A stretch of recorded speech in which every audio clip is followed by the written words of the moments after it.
Okay, so welcome to the deep dive. Right. And today we're diving into something that I think is on a lot of people's minds and something that's really starting to impact creative professionals. Yeah. And we're going to be looking at it specifically through the lens of this creator, Andrew Cole, and his YouTube video that he titled AI Ruined My Life. AI ruins my life. AI ruined my life. It's quite a statement. It's a pretty big statement. And I think that, we want to try to unpack that a little bit today and look at his specific experience. Yeah, I think that's the right way to approach this instead of talking about this stuff in the abstract, Right. looking at a real person's real world experience of this. Yeah, exactly. So Yeah. he's kind of working across all of these different creative fields that are really getting impacted right now. Yeah. And, doing stuff on platforms like YouTube and TikTok, but also in like video production, Yeah. script writing, and then even book publishing. So I mean, that's a pretty good cross section of Yeah. of the creative world. yeah, exactly. And that's why I thought that this was a really good one to kind of dive into. So Yeah, I agree. let's jump in. Okay. So he starts out by giving us a little bit of background on his creative journey. Yeah. And what's really interesting right off the bat is that he's interested in being a director of photography. Oh, yeah. And so that's like, people might not know what that is, but that's like the person who's in charge of all the visuals on a film. Yeah, the person behind the camera making all the decisions. Yeah, the look of the film. Yeah. Yeah. And lighting and everything. Exactly. So like, you can tell that he's into visual storytelling. Yeah. And that he, has invested time in learning those skills. Yeah. But even before AI really entered the picture, it sounds like he was having some pretty serious frustrations trying to make a living doing video production. Oh yeah. Um, what were some of the things that he was encountering? Well, I mean, the first thing that really stood out to me was that he said he was repeatedly getting paid less than minimum wage. And this is, That's crazy. this is for professional level work because he mentions that he has a Netflix certified camera. Oh, wow. So like, this is not amateur. Right. And he said he had 6 years of experience too. So Exactly. it wasn't like he was just starting out. He's not just some kid with a camera. Right. He's got Yeah. some experience. Yeah. That's wild. Yeah, it's pretty wild. It's really tough. And he points out that even 3 years prior to making this video, Okay. he was already noticing clients, talking about DIY tools and stuff. Oh, really? Yeah. So even back then, there was this kind of sense that automation Yeah. was coming for these jobs. Yeah. And I mean, like, It's interesting that he was picking up on that even that early on. I mean, I don't think it was necessarily AI that they were talking about back then, Right. but just the fact that there were these simpler tools becoming available. Right. Just easier ways for people to do things themselves. Exactly. Yeah. Like, even if it wasn't quite as sophisticated as AI is now, Right. it was still, starting to erode this sense of like, Right. well, you need to hire a professional for this. Yeah. You can just kind of figure it out yourself. Totally. And then he takes us into his experience on TikTok. So he started on TikTok really early on. He says December 2018. Wow. And it sounds like at first it was a really positive experience. He built up like a pretty significant following. Yeah, he said he had 430,000 followers, Yeah. which is, That's a lot of people. that's a lot of people. Yeah. It shows that he was, Doing something right, yeah, had a knack for it. like he was making content that people actually wanted to watch. Yeah. Yeah. But then he pinpoints 2022 kind of as this turning point. What happened around then? Well, this is when, really powerful AI tools started to become mainstream. Right. And, easy to use editing software like CapCut. Yeah. And it seems like that really changed his whole experience on the platform. I mean, imagine you're putting in all this effort to edit your videos. Yeah. And then suddenly everybody has access to these tools that can do it, Just like that. Yeah, like almost automatically. Right. So, And he even mentions this quote, if it's 80% there, it's good enough, post it. yeah. And it feels like that really sums up the change in mindset. Yeah, it's not about quality anymore. Yeah. It's just about getting it out there as fast as you can. Right. Quantity over quality. Exactly. And so that leads him to what he describes as kind of his main argument, which is that AI has accelerated this mass acquisition of skills. Yeah. And that is leading to established skill sets being devalued. Right. Because what used to take years to learn, Yeah. to really hone your craft and become good at something, Yeah. now you can just kind of get it instantly, or at least approximate it. Fake it till you make it. Yeah, exactly. And Yeah. so when that happens, Yeah. what happens to the people who've put in all that time and effort? Right. Right. It's not fair. And he makes this really interesting comparison to Vine and early Instagram, Oh, yeah. saying that even though those platforms were pretty accessible, Right.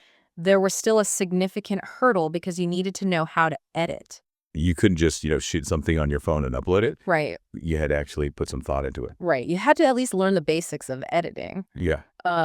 Whereas now he's seeing that with these AI tools, that barrier is even lower Right. because the AI can just basically do it for you. And I mean, there's a place for that. Like if it's just, you're making a home video for your family or something. Right. But when it comes to professional content, Yeah. there's a difference. There's a difference. Yeah. And so he uses this analogy from The Incredibles, which I think is really interesting. Yeah. He says, when everybody's a hero, no one will be. Mm. How does he connect that to what's happening with AI? Well, he's basically saying that when everyone can create content that's, good enough. It becomes really hard for anyone to stand out. Right. Because the bar has been lowered so much. Yeah, exactly. And so the people who are actually really talented Yeah. and have a unique voice, Yeah. they kind of get lost in the noise. Right. They're competing with all of this stuff that's just kind of Yeah. AI generated. Generic. Yeah, Yeah. exactly. Yeah. And he describes this kind of rat race that he's seeing on TikTok as dirtier and like scammier. Yeah. And he even brings up the example of eating a Tide Pod, Oh, gosh. which, a couple years ago, that was a big thing. Yeah. But it's just kind of an example of like how far people are willing to go. It's just attention grabbing, Yeah. right? Just for views. It doesn't matter if it's good or bad Yeah. or dangerous. Yeah. It just matters if people click on it. Yeah. And then he dives into the specifics of TikTok's monetization policy, Okay. which is really interesting. He talks about that 1 minute minimum Oh, yeah. for videos. Yeah. And how that has contributed to this rise of reposted content.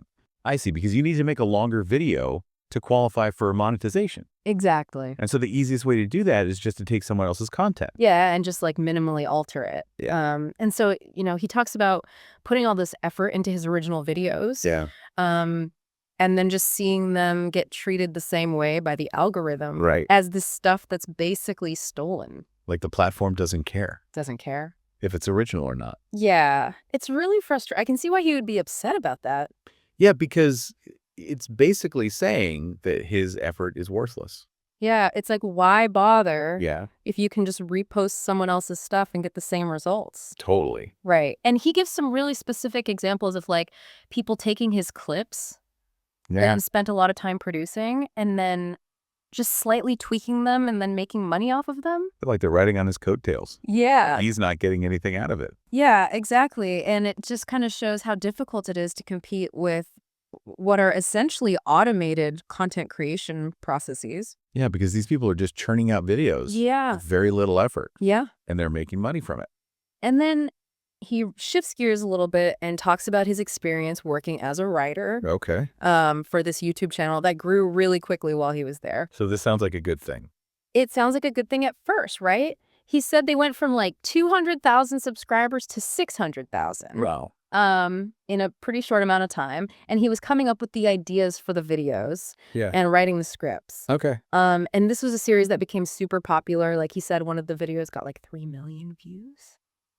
So he was clearly talented. Yeah. Like his stuff was resonating with people. Yeah, exactly. Yeah. But then he gets into the issue of compensation. Okay. So how is he being paid for this work? Well, he was getting paid a flat rate of $280 per script. $280 a script. Yeah. Which, doesn't sound terrible. Yeah. But then he points out that based on the sponsorship deals that the channel was getting, Okay. just from 2 sponsored videos, they probably made around $80,000 Oh. from the series that he created. And he only got $280 per script. Yeah. That's a huge disparity. Yeah. I mean, That doesn't seem very fair. it doesn't seem right. No, it doesn't. He's doing all the creative work Yeah. and they're reaping the rewards. Yeah. Yeah. And it sounds like he tried to negotiate for a bonus based on the views. Oh, really? But he was having trouble actually getting paid what he was owed. So even when he tried to get a fair share, Yeah. they were still trying to screw him over. Yeah, pretty much. Wow. And then we get to what he says is like the real core of this whole AI ruined my life thing.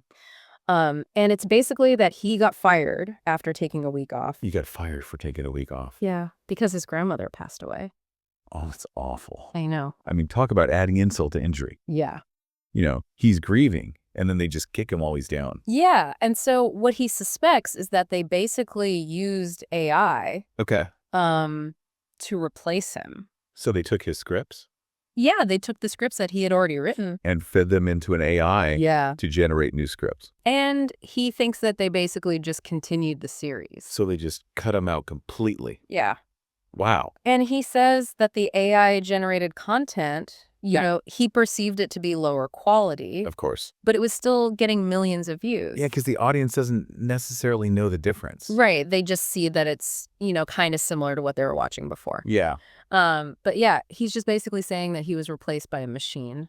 And for free? And for free. Like, they didn't have to pay the AI? They don't have to pay the AI. They just had to pay for the software, I guess. Yeah.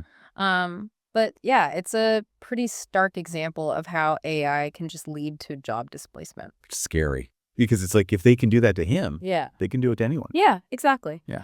And so after that experience, he decides to explore Amazon KDP as like a new outlet.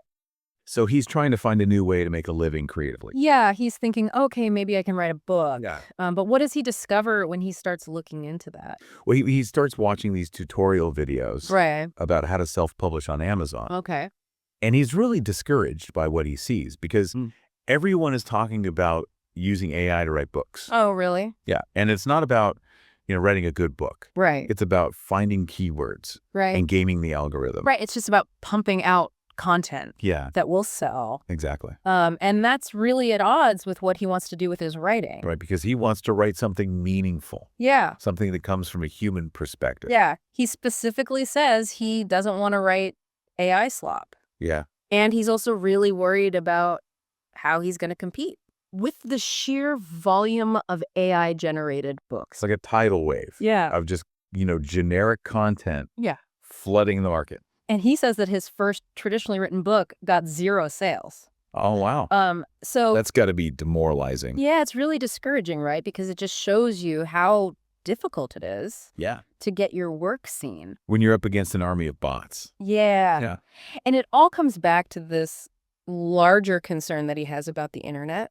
Okay. Just becoming this wasteland of AI-generated content. Yeah, like where's the human element? Yeah, where's the originality? Yeah. And so it just seems like he's really struggling with this idea that the skills that he's worked so hard to develop Yeah. are just becoming less and less relevant. And I think a lot of people can relate to that. Yeah. It's like you spend years learning something Yeah. and then suddenly it's obsolete. Yeah. Like, what was the point? Totally. And so, he ends with these bigger reflections and some pretty big questions. He talks about how he feels like he's constantly chasing a moving target. Because the technology is changing so fast. Yeah, every day there's something new. Yeah.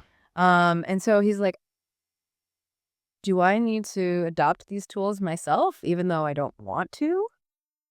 It's a tough decision, Yeah, it's a dilemma, right? Because on the one hand, he doesn't want to contribute to this problem. Yeah. But on the other hand, if he doesn't use them, Yeah. He's going to be left he's behind. going to fall behind. Yeah.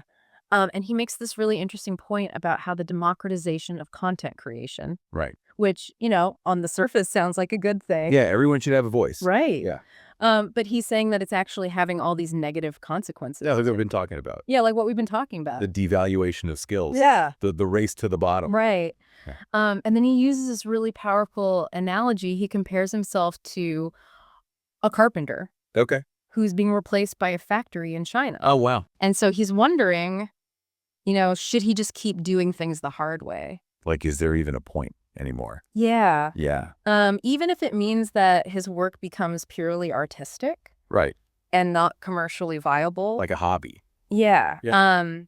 And there's this real sense of nostalgia in his voice when he talks about the past. Yeah. When it felt like creative skills were more valued. Like when you could actually make a living Yeah. from being a creative person. Exactly. And then he ends by asking this question to his viewers. Okay. And it's a pretty simple question, but I think it's a really powerful one. What is it? He asks, does anyone else feel like their skills are being devalued by AI? And I think that really resonates with a lot of people, Yeah. especially in creative fields. We're all feeling the pressure. Yeah. Yeah. So as we kind of wrap up this deep dive into Andrew's story, Yeah. what are some of the key insights that you think our listeners should take away from this? Well, I think the biggest takeaway is that this isn't just some theoretical problem. Yeah. This is happening to real people right now. Right now. Yeah. It's not something that's going to happen in the future. And it's affecting their livelihoods. Exactly. Yeah. And I think it also challenges us to think about, what does skill even mean anymore? Right. Like, what does it mean to be skilled Yeah. in a world where AI can do so much? Yeah. And how do we ensure that, the human element Yeah. doesn't get completely lost? That's the big question. Yeah. Yeah. So I think that's a good place to leave it. I agree. As always, we appreciate you listening to The Deep Dive. Thanks for joining us. And we'll see you next time.